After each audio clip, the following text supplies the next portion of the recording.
Adding the ability to rebind your controls to your video game is easily one of the top 5 things you can do to garner goodwill with your players. It's a great accessibility feature, and even besides that, some people just have preferences for example, which side of the keyboard they want to put their hands on. When it comes to creating rebindable controls, there's both good news and bad news, and I'll start with the bad news first. The bad news is that creating your own control binding system in GameMaker from scratch on your own is possibly one of the biggest pains in the necks that you will ever have to deal with when using this engine. I've tried to do it several times, it was not super fun. But the good news is that if you're using Juju and Alin's input system, input does like 99% of the work for you. Hello all the crazy people out there, my name is Michael, I like wizards and dragons and making games. I made an introductory video for Juju Adams and Olin Keith's input management system for GameMaker a couple of months ago, and I'm finally coming back for more. Today let's talk about one of the perennial head scratchers for GameMaker developers, and that of course would be creating a system to allow the player to rebind the controls to their liking. Couple of disclaimers before we start. 1, input, if you don't know what it is the greatest thing since sliced bread.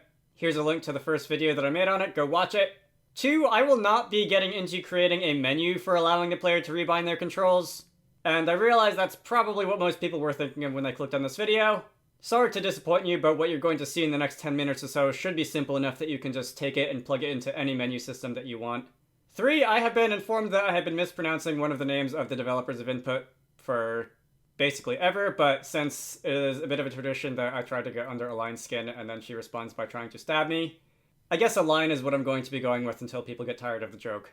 So let's get into this demo project. I'm going to be using the same base 2D demo project that I've been using for many GameMaker tutorials over the years. We've got a duck, we've got some basic gameplay, movement, talking to people, that kind of thing that we can do. This is set up to use input. That's what I did in the first video for input. So the first thing I think I'm going to do is get rid of the show debug overlay, because I'm going to be, well, I'm not going to be using it, and I think it's kind of distracting, honestly. And the second thing I'm going to do is I'm going to go into, I suppose there's nothing wrong with the player step event. In this demo, I'm going to do 2 things. I'm going to say if the player hits the F1 key, VK F1, then I'm going to start rebinding the action verb. So whatever key is attached to the action verb is going to be replaced with a new one. And if the player hits the F2 key, I'm going to do the same thing for the cast verb. So the button that is going to allow us to go into the casting animation. Apparently there's a run verb too. I guess I could rebind that too, but I don't really feel like it. I am hard coding F1 and F2 to these keyboard rebinding things just for this demo, because if, for example, you want to, for whatever reason, set the action verb to F1, I don't want that to confuse things with this this little demo here. So, if you were to try to do this yourself, it would probably be super not fun, and it would take you a really long time. You would have to create some sort of like waiting state for the game to detect the next type of input that you hit, and the game would have to like figure out what to do if that input happens to coincide with a key that's being used for another input, another verb. It would be a pain in the neck. I've tried to do it before. Wasn't really something that I'd like to do again. Fortunately, Juju Adams input offers you a simple function, which is going to be input binding start scan, or input binding scan start. And this is going to be a single function which is going to take a callback function. And for those who have not heard the term before, callback is the fancy name for a function which will be executed not now, but whenever a certain condition is met. In this case, we're going to pass a success callback function to this input binding scan start function, and that function is going to be executed when the player presses a new key on the keyboard or a new button on the gamepad for the key that they want to attach to the verb. And the callback function is going to take an argument, so when input system calls this callback function, it's going to pass it one argument, and that argument is going to be the new binding.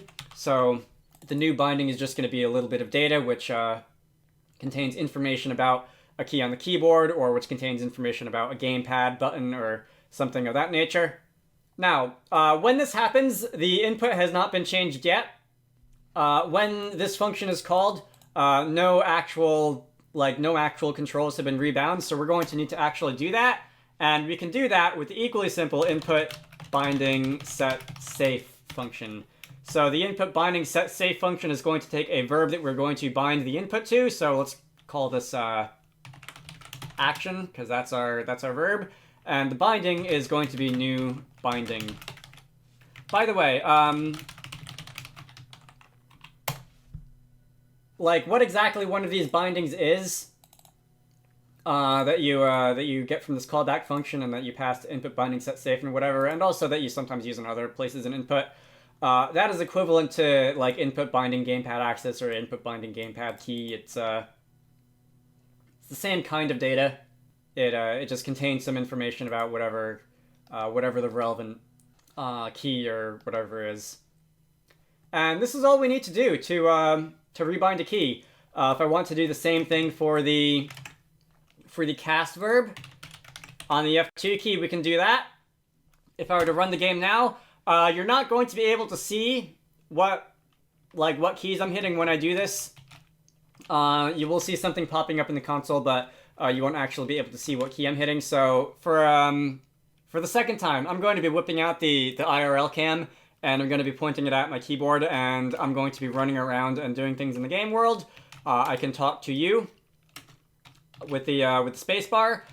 If I wanted to rebind the action button, let's say that I want to reset it to like the enter key or something like that, I can hit F1. You're going to see in the console now scanning for a new binding for player 0. I can hit enter, and we can see that in the console the text binding for profile, keyboard, mouse, verb, action, alternate 0 set to enter.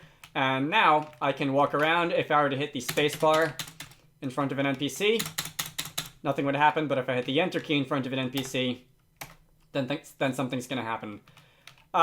We can also do this with keyboard and mouse. So if I wanted to hit F1 and bind the action verb to, for example, left click, we can see that it also works for mouse in addition to keyboard. The binding has been set to mouse button left. And where did you go? All right, fine. I'll find another one. I can left click to talk to these guys. The enter key will no longer work. Another thing I would like to point out is that if you were to try to rebind a key to something that already exists as another verb, for example, if I wanted to make the action button the tab key, don't know why you would, but you can do it if you want. You'll see that there's a little bit more text popping out in the console, and that is informing us that the verb cast already is using that key, and input will automatically swap those keys for us. And now when I walk up to you, I can hit the tab key, and we're going to be treating that like the action button. And if I were to hit the space bar, we'll now go and do the casting animation. So those two inputs have been swapped. And that's really it. There's not a whole lot to this.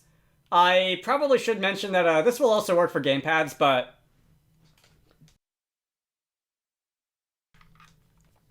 if I go and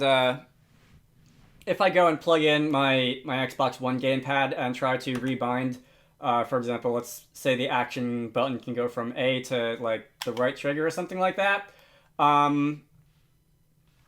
When I hit F1 on the keyboard, input was listening for keyboard and mouse inputs, and it was scanning for keyboard and mouse inputs. And if it received a gamepad input next, it'll just cancel it. You can see that it popped out binding scan for player 0 failed when we switched our input profile to the gamepad. This is generally if you were to create a menu or something like that to configure your controls in a game. This would be a non-issue because you would be triggering the input binding scan with the gamepad. You would be like going into the menu and scrolling through and selecting whatever input you wanted or whatever. I'm just going to hard code that the same way that I did for the F1 and F2 keys. So if the player hits the up on the gamepad D-pad or down on the gamepad D-pad, then we're going to go into rebinding mode as well. And from here we should be able to see that like I can go around. Is this plugged in? It was plugged in a minute ago. GameMaker lost track of the gamepad for a moment, but if I were to go and talk to you, that's the A button. We can treat the A button as the action button. If I were to hit up on the D-pad and hit, for example, right trigger, We can set that to the action button instead. If I try to talk to you now with the A button, nothing's going to happen. If I were to hit the, can you see that? The right trigger, that'll be the action button. So we have rebound the action verb.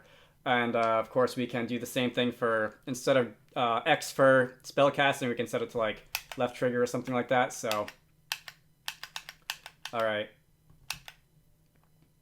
There appears to be like an issue with that animation sequence in this sample project. Oh well. So that's input rebinding. There's not a whole lot more to it. There is more to it, I should say. You have some optional arguments that you can pass to input binding set safe, your player index, your alternate binding index. If you have like multiple bindings for the same verb and you want to let the player remap a specific one. But doing this is really easy. I would strongly recommend implementing something like this in your game. Like I said at the beginning, input does like 99% of the work here for you. And this is a very good accessibility feature. One more thing I probably should mention. We're using the input binding set safe function to set the new gamepad binding for, or the new whenever binding to a certain verb. There's also input binding set. I forget exactly what this does and how it differs. I think this is the older function that was used for this, and it behaved slightly differently. Generally, the input binding set safe function is recommended. I want to say that this will, like, okay, yeah, if there's input conflicts, it'll automatically take care of them. I think input binding set, the old version, does not. Just in case anybody was wondering what the difference was, why there are two functions for this. Use input binding set safe.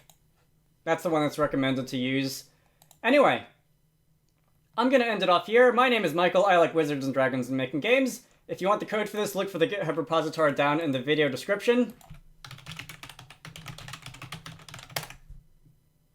I will also have links to some other things like the input GitHub repository down in the video description as well. I guess I should probably also put the Discord link to Juju's Discord server down there in case you want to pop in and ask questions about the stuff. Anyway, I try to post about 2 game dev videos a week. One tutorial like this, and one Let's Make a Game. Currently a 3D Zelda-like wizard game. So if any of this appeals to you, feel free to subscribe. I have a Patreon, so if you want to contribute to the channel, links to that can be found in all the usual places. If you felt like pledging anything, I would definitely appreciate it. I hope you all found this useful, and I will see you all later. Special thanks to Zenjamin, VitroV, Squarecrow, Syndra Larson, Manta Ray, GameMaker, Edward Holt, and DJ Gibbles for supporting these videos. If you want to contribute to the channel, head on over to the Patreon page down in the video description to join the fun.